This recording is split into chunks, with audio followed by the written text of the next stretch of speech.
Hello, everybody, and welcome to the Explore the Extraordinary podcast. My name is Betty Guadagno. Today, I'm joined by Danielle, my very dear friend, and I'm so excited to have you on.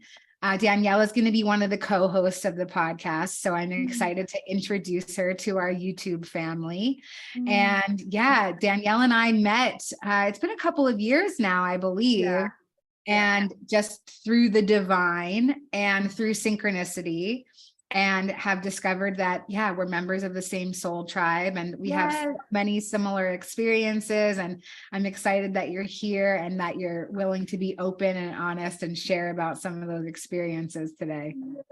Yes. And I'm so grateful for you and the experience that I've had with meeting you on this journey, because I've gotten to a place and makes me want to cry. It gives me chill bumps. It makes me want to cry, because there was this place in my life, like where I had this experience and I knew like this truth and I was remembering these things, and I wasn't able to feel comfortable enough to talk to a lot of people about it, because I thought I was absolutely out of my mind. I was like, this sounds nutty. This doesn't make any sense, and ever since I've met you, Betty, I've been able to get to this place where like I can share more openly about it, and I can live more in the authenticity of it without being ashamed of like, no, this is who I am. And I don't want to cover it up for what they say I have to be. Like, this is what I remember. I don't want to look at it as mental or crazy. Like, this is my truth, and there's nothing wrong with that, So I'm super grateful for you as well. Oh my goodness, I love that.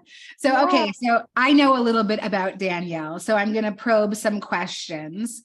So Danielle, you had a near-death experience, is that right? I did. When I was, I was 15. I was 15 and I was in a terrible wreck. I was the passenger. I don't know why I always have to make sure everybody knows that I was the passenger of it. But I was the passenger, and it flipped head over tail into a 12-foot ditch. And we landed back on the top. And when we landed, my seatbelt had come undone. I had got thrown around, but still like inside of the vehicle by the shoulder. And that was when I left. And when I say when I'm having conversations here, especially with you, it's like, because what is the I, And so as I'm talking to you right now, I'm talking as the energy through Danielle, which here recently has really integrated into this human vessel as a whole. So I just want to clarify in that, but like there was this point, where I did leave. There was a cease in the life force of Danielle, but it must have been very minimal, and I'm not really sure on the science of that. But that was when the energy behind Danielle, Elle, walked in. And I didn't remember for years after it happened. All I know is that after it did happen, when I was 15, I completely changed, and everybody around me noticed that there was a huge personality change. And I couldn't make sense of this world. I'm almost like about to start crying, because I'm so grateful that I can talk about this and it not be shunned or turned away, because for the longest time I would try and talk to people about it and they were like, no, don't do that. Or I would go to the doctor and be like, this isn't me. Like, and they were like, oh, dissociative disorder. Like, there's something wrong with you. And it's like, no, there's nothing wrong with it. But yeah, so that is when Elle walked in, and I used to say dropped into this body, but I feel like it just came in. I just came in, and I was always trying to explain for the longest time. I was like, I came from the side. I came from over here, and I don't know what to like, how to put that into context for you. And then it came to me one day. It was like, well, the side is parallel.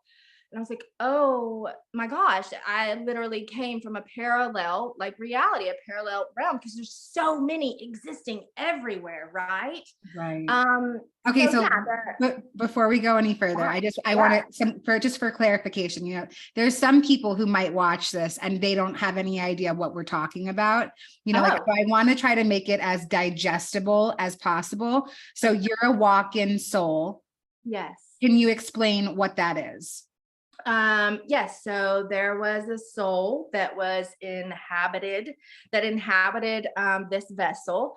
Danielle does have this DNA that is able to house these certain energies. And so it inhabited this vessel up into a point when at 15, when the wreck happened, the soul before this soul parted and went back.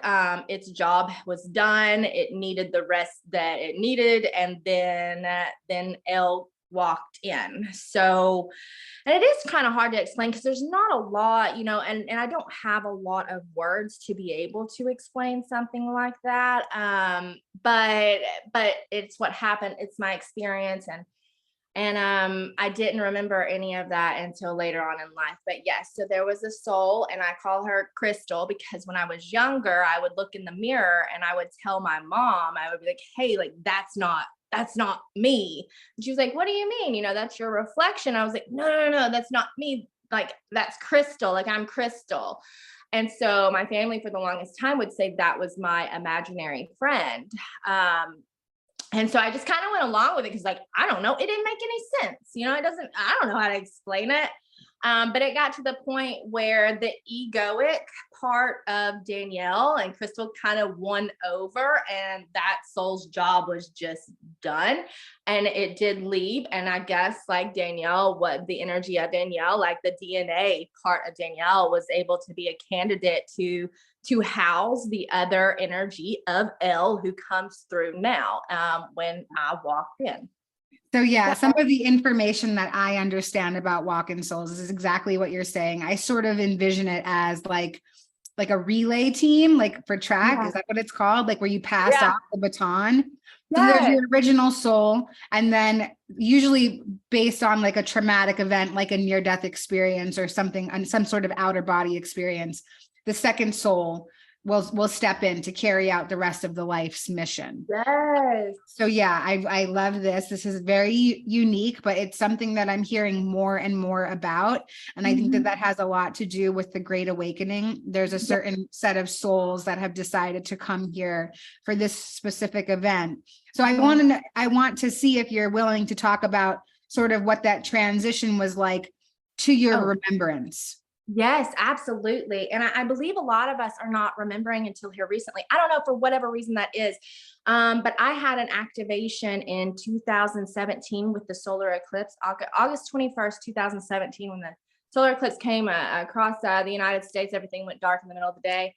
And that was when everything unlocked within me, like all of the memories of my ancient galactic roots, like all of the memories of the walk-in, everything just flooded in. And to be completely honest, it was extremely overwhelming and a little traumatic at the time because I was like, I've lost my mind. Like I am just like, I'm out of my mind, you know? So, it was like, there was a gap. There was about a 17-year gap between when I walked in to when all of a sudden I remembered, like, whoa, like this is what we're doing here. This is what we have to do. Like we're on mission. I'm late. You know, like I gotta move.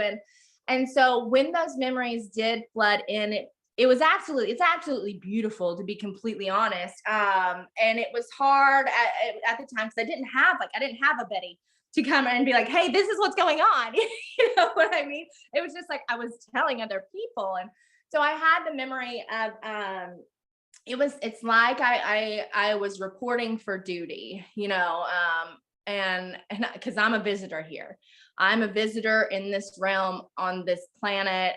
It's a little hard to explain because we're not just talking about the physical third dimensional thing. Some of us will be called volunteers.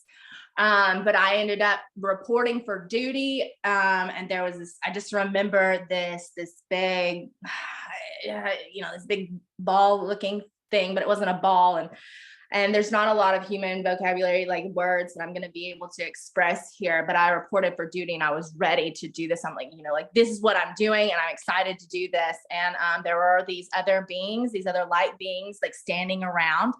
And they seemed like elders. They seemed like if we were in an ancient culture, like a human ancient culture, like what we would perceive to be like an elder, they had an elder energy about them. And so I was reporting, I'm like, I'm ready to do this. And then I can see pictures of Danielle, but they're not pictures, and like videos, but they're not videos. And it wasn't so you know how when people die, they're like, I saw my life flash before my eyes. It was like, that's not what happened. Like I saw the things like that I'm experiencing now. I saw like the life plan of Danielle happening. And so it was like I was agreeing upon these, and I was like, it was almost like it was a map, like, oh, here we are, here, this is, and I was like, okay. But they were like moving pictures. It's really hard to explain exactly. I can see it in my mind's eye right now. You're doing wonderful. You're using great imagery. It's wonderful. Okay, good. Right. I'm getting it. Yes. Okay, good. So I saw that, and then I came in, and what I'm noticing now is some of the deja vus that I'm having, and I know a lot of people experience them too. They'll say, oh, it's just nothing. It's just like a deja vu. What do you mean it's nothing? Like, just because you can't explain it doesn't mean it's nothing. Just because we have all these 12 strands of DNA and we're only like using 3 or 5 or whatever doesn't mean the rest of the DNA is junk DNA. Like, what do you mean?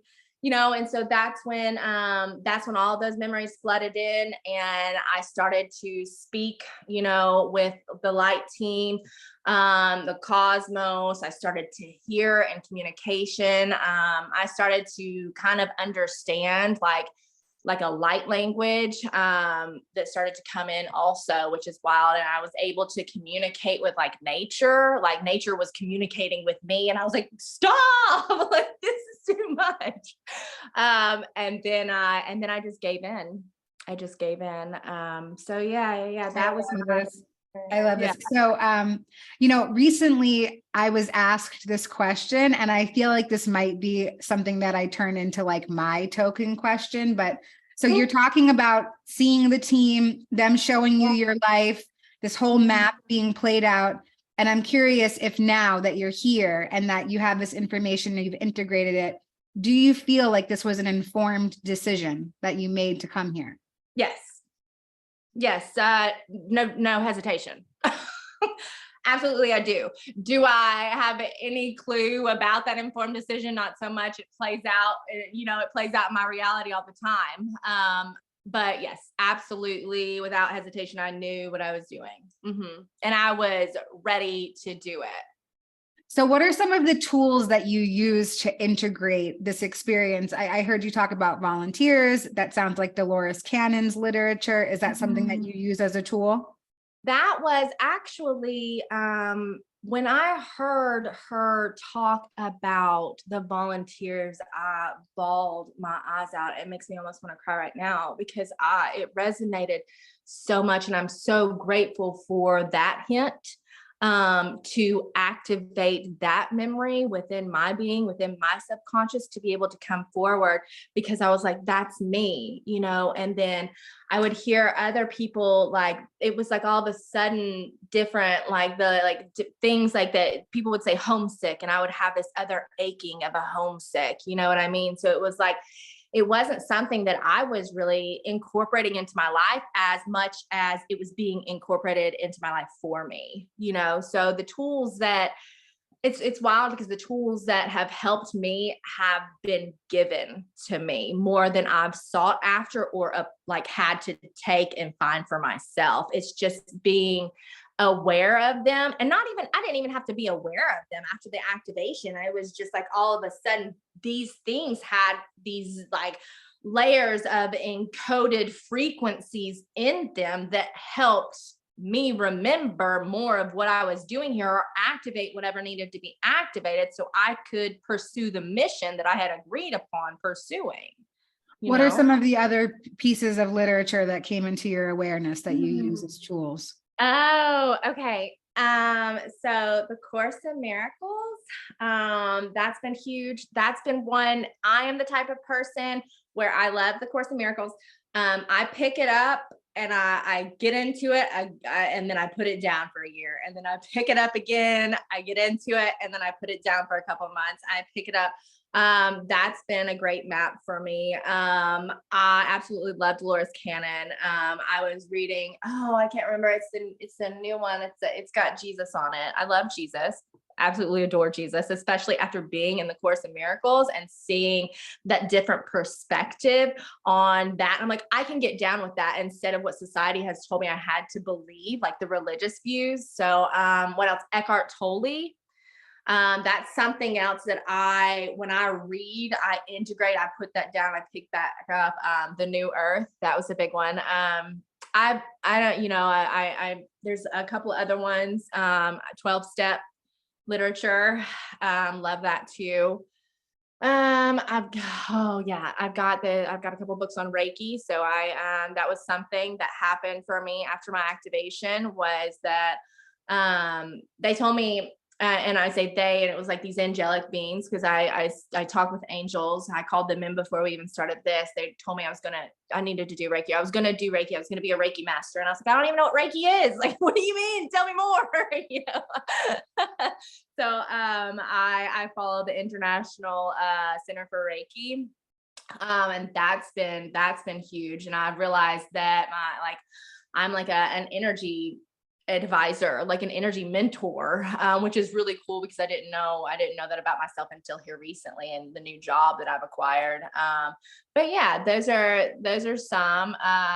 The other tools I pick up is like, we have and I don't know if I'm allowed to put it on here, but we have our spiritual seekers meeting, and it's on Zoom, and I don't always get to attend, but that has been huge for me to be able to come out and say, this is who I am, and to stop hiding, being able to find the community, and I know that we are placed all like strategically in different geographical locations to support the crystalline earth grid, like Betty's over here, me and Liz are here. We've got Lorelai over there. We've got Jelani over here. We've got, everybody, Julie, like all these people, and Robin, all of our friends, that's been huge, because it's helped me become more empowered and more confident in saying, hey, this is my truth.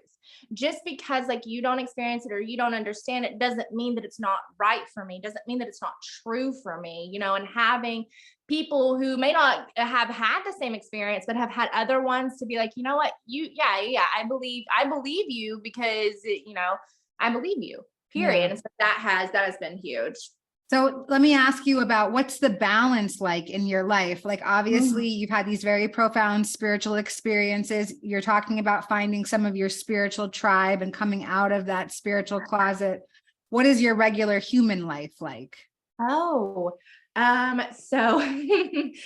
my human life, I'm just now been like integrated fully into this vessel, and grounded into this vessel. And so I'm just now allowing myself to settle in more into the human experience. I've had one foot in the 3D realm and the other foot in the clouds and the cosmos for a while. So it's not easy for the balance. I make sure to stay, like I go with meetings and stuff. I stay connected with other human beings. I go to work like I'm supposed to. I have a home, like I pay my bills, that is the humanity of it. But otherwise, like I'm always doing, anything that I can. Yoga, I'm doing affirmations. I'm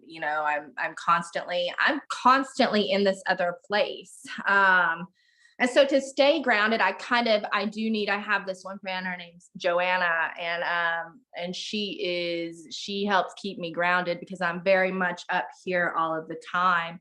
I don't know if I'm allowed to put anybody's names out there, but I just did. So I apologize. I don't think they're going to care, but like, that she is like very grounded. So I have like people like that in my life, and like Liz or whoever, like that, it's in my life that keeps me grounded to this earth plane, that know like they're showing up, they're awakening, and they know that like that's part of their mission. Is like, of course we're here to help each other, but I've got to have somebody else keep me here just as much, because I'm the type that's kicking and screaming, being like, I don't understand this place, and so, I mean, the balance, I don't know, I hope that answered that question. Yeah, Okay. that's great. Okay. Just painting a picture of what your life is like as an Oh, experiencer.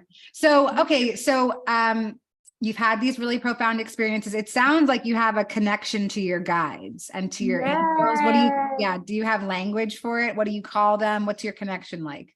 my goodness, my connection, they're here right now. Oh, what is my connection like? It's divine, it's beautiful, it's constant. That's why sometimes I think I have a hard time connecting with human beings, is because I'm always connected. I'm more connected with them. And I'm really working on that.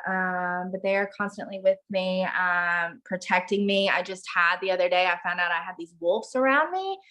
Which is really cool. But they're like European wolves and not Native American wolves. Cause I was trying to figure that out. I was like, where are you guys from? But they're like there to protect me as well. The language, I have a language that I speak with source, sometimes. And I usually end up crying during it. And it's very healing. And it's what I've come to find is light language. And it's so like, and it's so beautiful. And I can't, like, sometimes I ended up the other day. The other day I was talking to somebody and I went up to give somebody a hug and I ended up accidentally speaking light language to this person who has no idea, and then I tried to stop, but I ended up, when I was like, I'll correct it by speaking like human, words. And instead I spoke more light language and I just ran away. I was like, I gotta go. It's like, I'm so like, I haven't talked to them since, I don't think that they would even they probably wouldn't even mind, or they may not have even noticed. But so I have that. I also have, I communicate better energetically. Like that's just the type of person there's that identity. But it's just it's the way that I communicate best is energetically, and telepathically. Like I get a lot, like today I was like, source, where are we? And he was straight, it was straight in my head, instead of, sometimes it's to my heart, but it's whatever I need during that day. So I'm curious, there might be some people that are watching that haven't had experiences and they're wondering how to connect to their angels and their guides. Do you have any suggestions? Absolutely. So the first thing to do is just to acknowledge, like, we have gone our entire lives ignoring the presence of these divine beings. Like, this is all that exists, and I understand, like, there's a lot to the unknown that's kind of scary. And so we push it away. And then there's also a lot where, like, if you're talking to yourself or if you're talking out loud and there's nothing there, like, you need medicine or something. So I get like the fear around it. But the number one thing to start out with is just to acknowledge. And that's what I did. I just like, hey, and this is what I'll tell other women when I'm helping them. Like, you just give them just shout out. Hey man, what's up? I'm glad you're here. Just something to initiate the communication, because sometimes that's all they want. Like, if you can imagine, and angels don't have egos, but if you can imagine going your entire, like, this entire lifetime being ignored, like, just so, like, a hey, how you doing? Like, hey, you're there. It's like, oh wow, and that's something that can just continue to build. So at first it's a little awkward for me.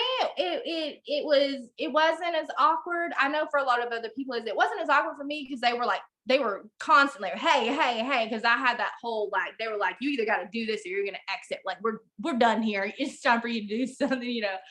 So yeah, just initiating some sort of communication, just a hey, and then being aware of when they're talking to us, because that's the thing, is like, for me, I have my own personal way of how they communicate. There's a lot of times they come through numbers. Like, I have a conscious contact through numbers, 37, 1144, 144, 14, 73.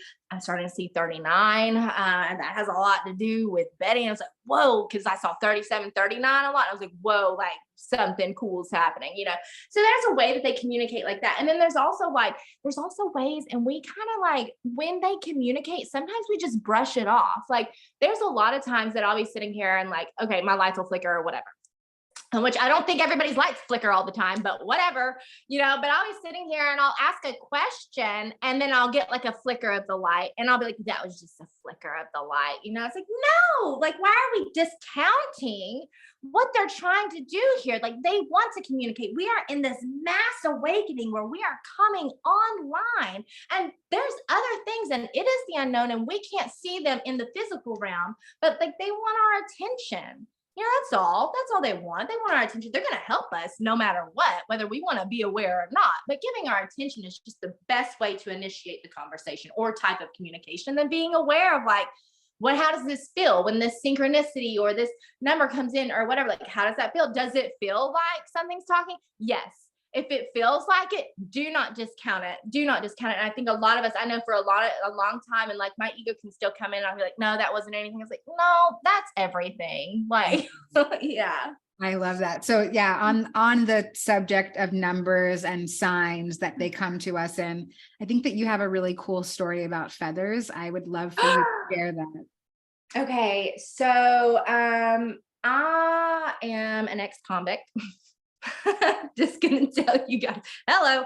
I'm also an ex-gang affiliate, and I am a recovering addict. So I used to be on drugs. Just putting that out there. That's why this personality change is so like profound and significant and has nothing to do with me. That's why it's like, no, I know I'm supposed to talk about source here. I know I'm supposed to, but hey, this is going on. But I had been, on drugs for a really long time, violent offender. I was hospitalized once for rage, just all of these things, which is wild because I'm completely different today. But I had been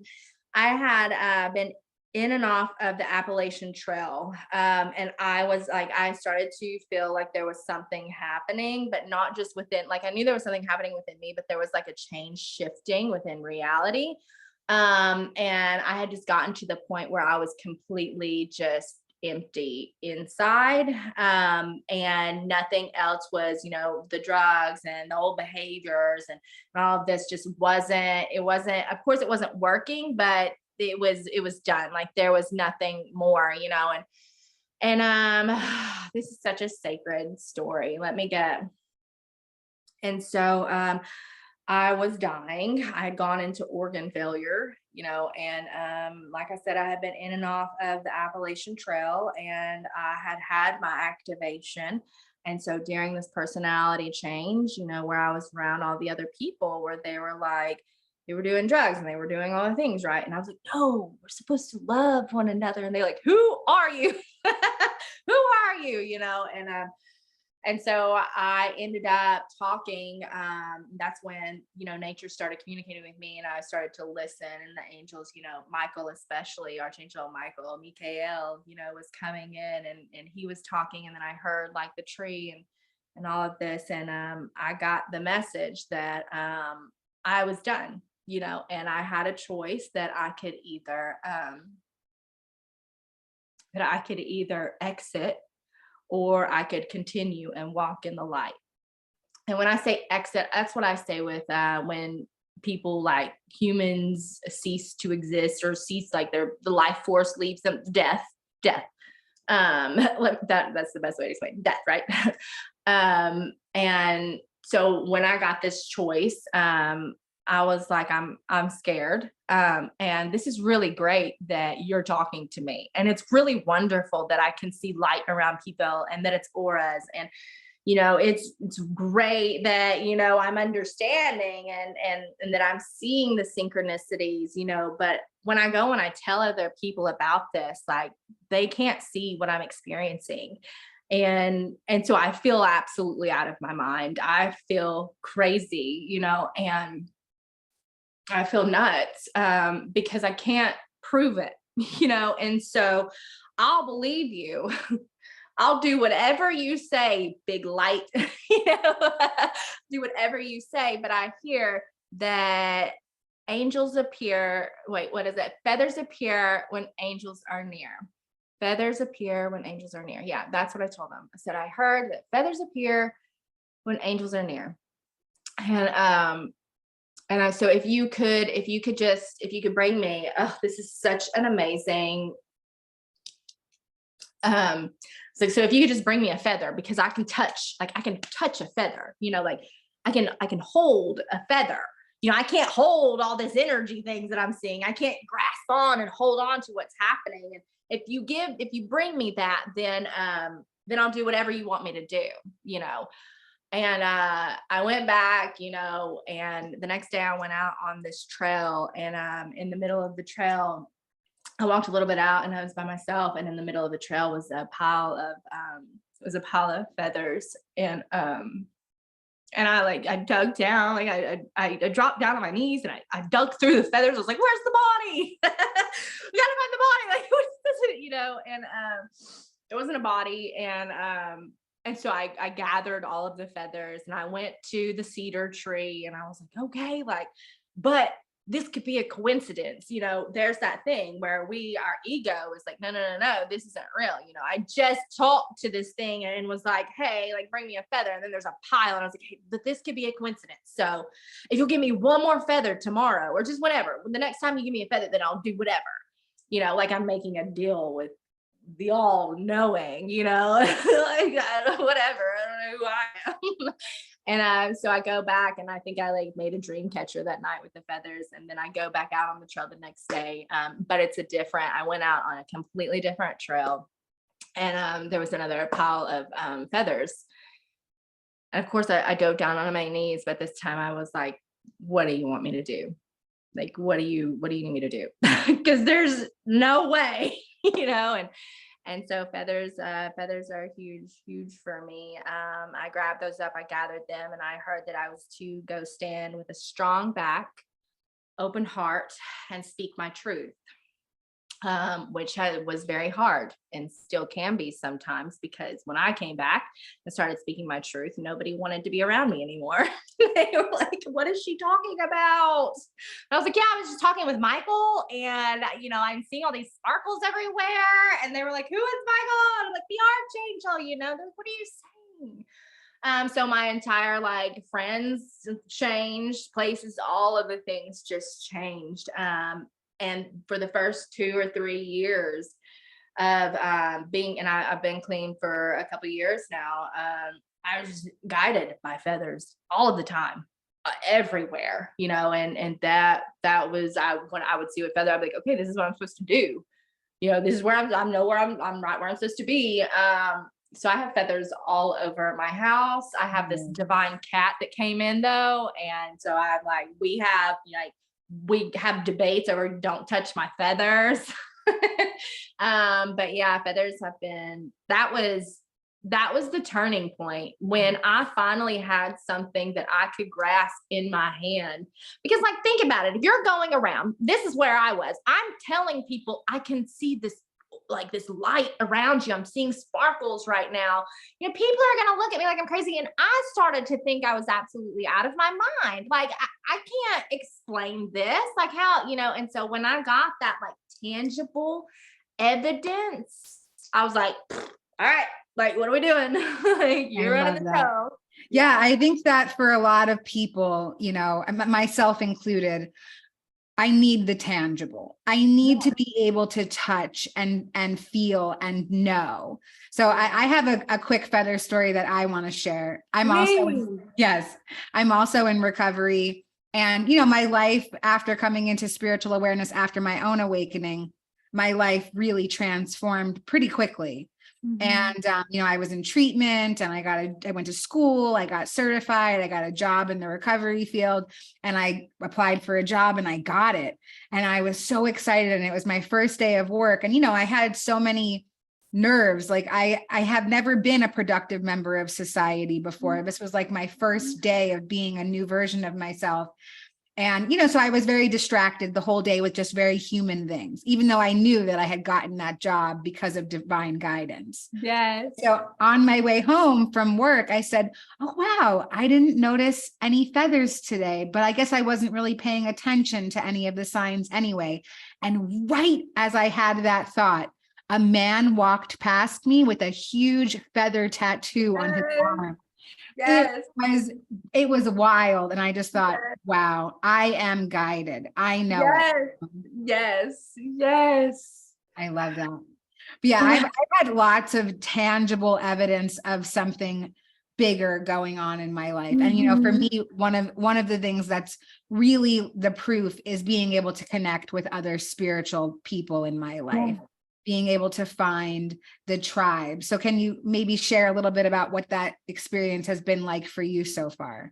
Oh my goodness, I just rocked everything. That was not easy either. None of this has been easy, by the way. But coming into being around a lot of people for the longest time who didn't understand me, you know, or not just that they didn't understand me, because sometimes people still don't, but like didn't accept maybe, or weren't ready to hear, you know, like what I was saying, you know, was difficult because I had a lot to say and I had a lot of experiences I wanted to share. And so there was this huge shift, and it's only been over the past like few years that's really happened to where I've come into this place where now like I am surrounded by a strong and supportive community. And so my soul group, my soul tribe, you know, that's all we are. We operate not from talking from the ego or the person, but from the spirit, you know, and we're able to connect spirit, like through the spirit instead of like through this realm.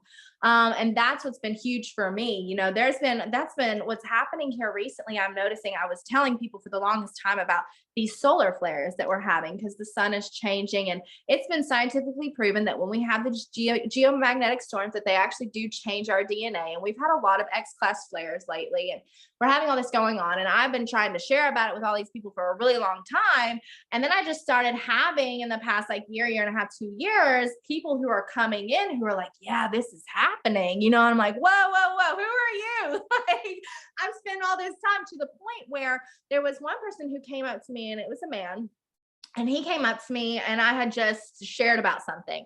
And he came up to me after I got done, and he started talking to me about frequencies and 432 hertz. And it was to the point where I thought he was making fun of me. So I didn't give him, like, I was like, oh, okay, yeah, like, and just kind of shied away, like, oh, okay, yeah, because I'm so used to people, you know, telling me that I'm out of my mind, you know, and I like pushed him away for a couple of months because I was like, there's no way that somebody could be sharing, you know, this interest, and not just this interest, but this awareness. And that has been huge for me and that's also been very grounding for me, to be able to get grounded into this reality, to know that there are other people out there that are like us, you know, that do have not just these same interests, but that operate and see the world through the lens of spirit instead of just the human, you know.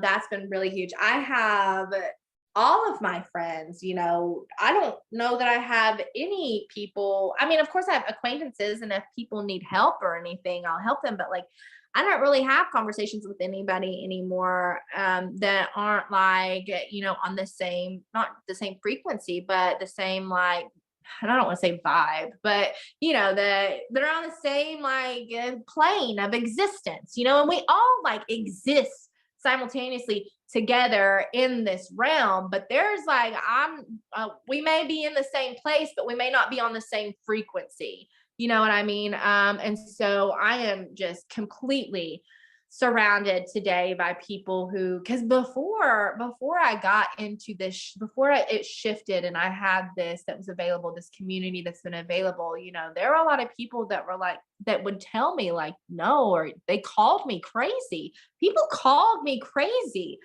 That was hard, you know, and that was just 5 years ago. That was 4 years ago, where people were calling me crazy. And some people were either scared of me or they made fun of me. And I thought that there was something wrong with me because I was the way that I was. And I was like, I don't know how else to be anymore. You know, I'm not covering it up with drugs, and I'm not going to try and like do anything, you know, different. And so coming into this place where I get to freely be me, my most like authentic self, like that is liberation. Yes. You know? Yes. I love that. And, you know, I'm so grateful that you're standing in your truth and that you're here and that you're sharing about it, because, you know, part of the purpose of this podcast, part of the whole vision behind it is to make these extraordinary experiences just ordinary experiences. because like I really feel that something is happening rapidly, and that Yes. we are the next generation of waymakers, and that's what we're here for. And we need, each other, and we need to utilize the platforms that we have in our collective right now to spread a message of light and love and joy and togetherness and community. And I'm so grateful to have you be a part of mine. And I'm so grateful that you're willing to be a part of the community at IANDS with this podcast. And I feel like maybe we're winding down a little bit. I just want to see if there's anything else that you want to share that would make you feel more complete about this. Oh my goodness. I already feel so complete and whole. That's the beauty of being my most authentic self. I'm also very grateful. I'm very grateful for you. And I'm also very grateful for IANDS, because IANDS was the first platform that I got to come up and share my story at, and not like just my story of like the human, but like my actual truth.